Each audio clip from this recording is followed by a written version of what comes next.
रोज मेरा बढ़ता जाए, कोई तो संभाले ना, राह न मिले अब हमको दिल के देखने में। मांगू मैं अब क्या रब से, पाया है तुझको जब से, इश्क तेरा हम पे तारी रक्स में जाऊं।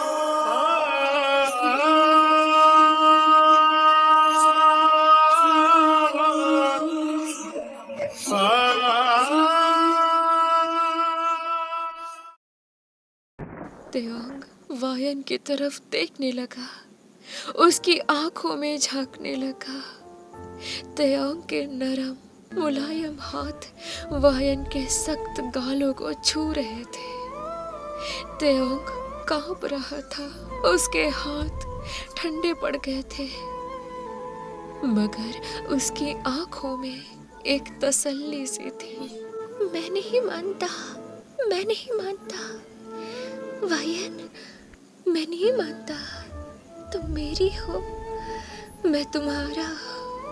मुझे तकलीफ देने के बारे में सोचने से भी पहले, मुझे किसी और के हवाले करने से भी पहले तुम अपनी रूह आजाद कर दोगे।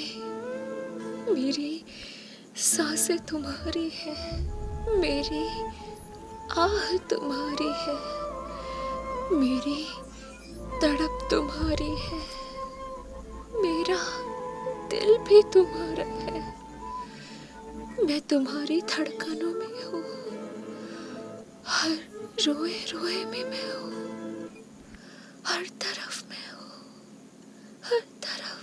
रो रो के आंसुओं के दाग धुल जाएंगे, इनमें वफा के रंग हाथ धुल जाएंगे, पास तुम रहोगी अब न होगी। तेओंग के इतने दर्द भरे लफ्ज सुन वायन चुप सी रह गई, क्योंकि यह सब उसे महसूस ही नहीं हुआ। कभी कभी उसने जाना ही नहीं। यूना तेओंग के पास आकर उसे प्यार से सहलाने लगती है, पर तेओंग यूना का हाथ झटक देता है। मुझे छूना मत, कोई मत छूना, कोई नहीं, कोई नहीं। वायन, वायन, वायन, मुझे समेट लो। मैं तुम्हारा भूखा हूँ, मुझे अब तक पराइयों ने छुआ। मैं चाहता हूँ मेरा अपना मुझे छुए, मुझे छू लो, मुझे छू लो ना, मुझे छू लो,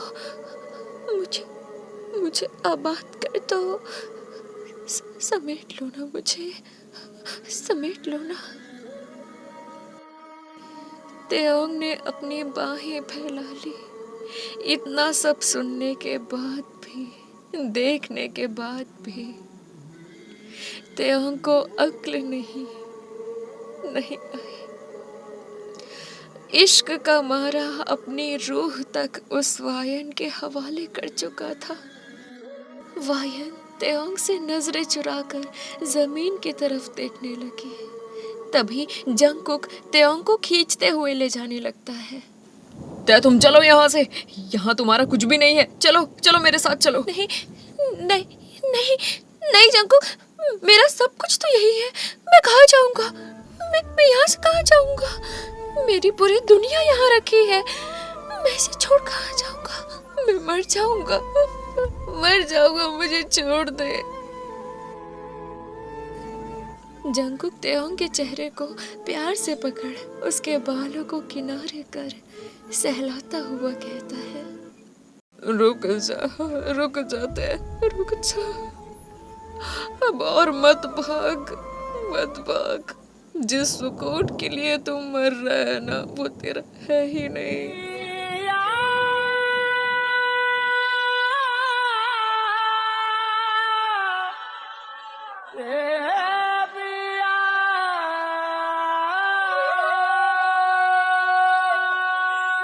रुक जा, तेरी दुनिया यहाँ नहीं है तो मेरे साथ चल, मैं तुझे यहाँ से लेकर जाऊंगा। किसी से नहीं डरता मैं, किसी में हिम्मत हो तो रोक ले। जंकुक की आंखों में आग थी और बातों में चेतावनी कि कोई उसे नहीं रोक सकता तेओंग को ले जाने से।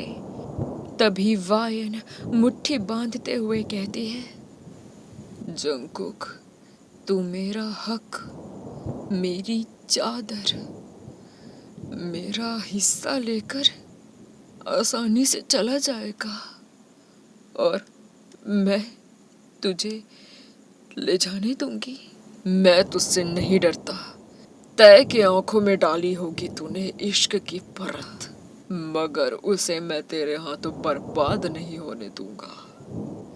वायन आजम को इशारा करती है कि वो यूना को पकड़ ले और आजम यूना को कसकर पकड़ लेता है ताकि यूना कोई चालाकी न दिखा सके।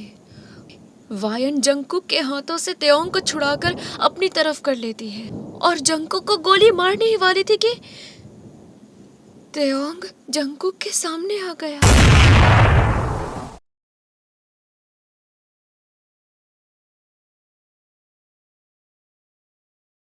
हवा रुक सी गई। उफ भी नहीं निकलेगी मेरे होठों से। तेओंग गिर पड़ा। जंकुक ने उसे थाम लिया। गोली तेओंग के सीने पर लगी थी। यूना आजम को दूर कर भाग पड़ती है। तेओंग के सिराने बैठ, नहीं नहीं नहीं नहीं नहीं नहीं तेओंग, तेओंग तुम्हें कुछ नहीं होगा, तुम्हें कुछ भी नहीं होने दूंगी मैं। आजाद कराने लाई थी तुम्हें उस दलदल से, इस जिंदगी से नहीं। मेरी दुनिया मत उजड़ने दो तेरे, तुम हिम्मत रखे रहना। हाँ, मैं तुम्हें कुछ नहीं होने दूंगी, मैं तुम्हें कुछ नहीं होने दूंगी। जंकुक तेओंग के सीने पर जहाँ गोली लगी थी उसे अपने हाथ से ढक लेता है ताकि ज्यादा खून न निकले। ते इतने दिनों बाद मिला है तू मुझे यार। हाँ, ऐसे कैसे पड़ा है? हाँ, आंखें खुली रखना। हाँ, बस तू, मैं हूं ना, मैं तुझे बचा लूंगा। तुझे कुछ भी नहीं होने दूंगा, कुछ भी नहीं होने दूंगा मैं। वायन मानो वही जम सी गई हो, ना एक अल्फाज उसके मुंह से निकला और ना ही उसमें कुछ भी बचा। तेओंग के सीने पर लगी गोली से ज्यादा गहरी वायन की खामोशी थी। क्यों खामोश थी वो? क्यों?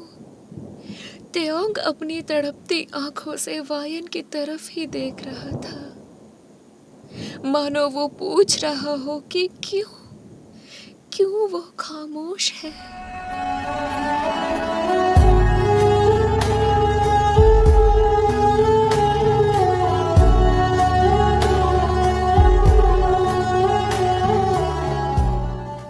यूना जंकुक से कहती है, जंकुक, हमें तेओंग को तुरंत हॉस्पिटल ले जाना चाहिए, वरना कहीं देर ना हो जाए। यूना, थोड़ा संभाल कर मुंह खोला करो अपना।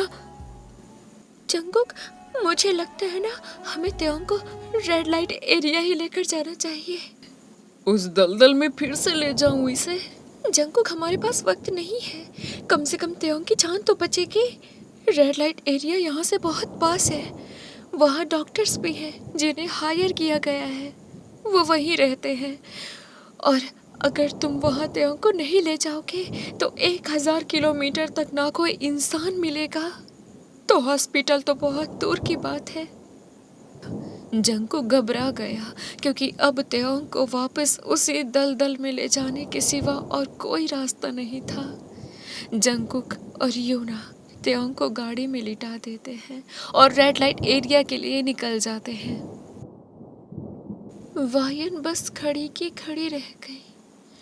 आजम वायन की हालत का अंदाजा लगा लेता है कि वायन इस तरह खड़ी है, मतलब उसके सारे जज्बात वहीं ढह गए।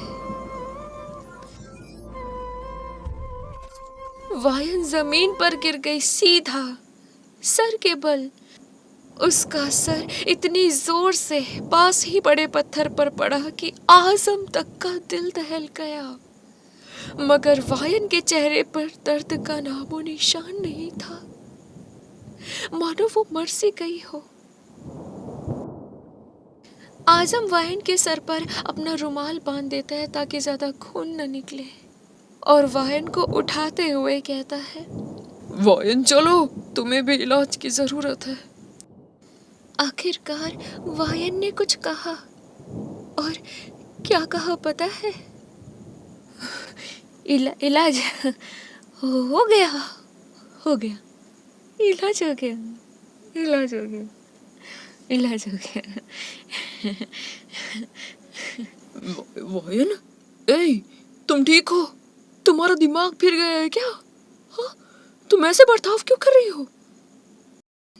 वायन हंस रही थी पागलों की तरह, और आजम की जान गले तक आ गई कि आखिर वायन को हुआ क्या। आर्मी, आपको क्या लगता है कि वायन को क्या हुआ?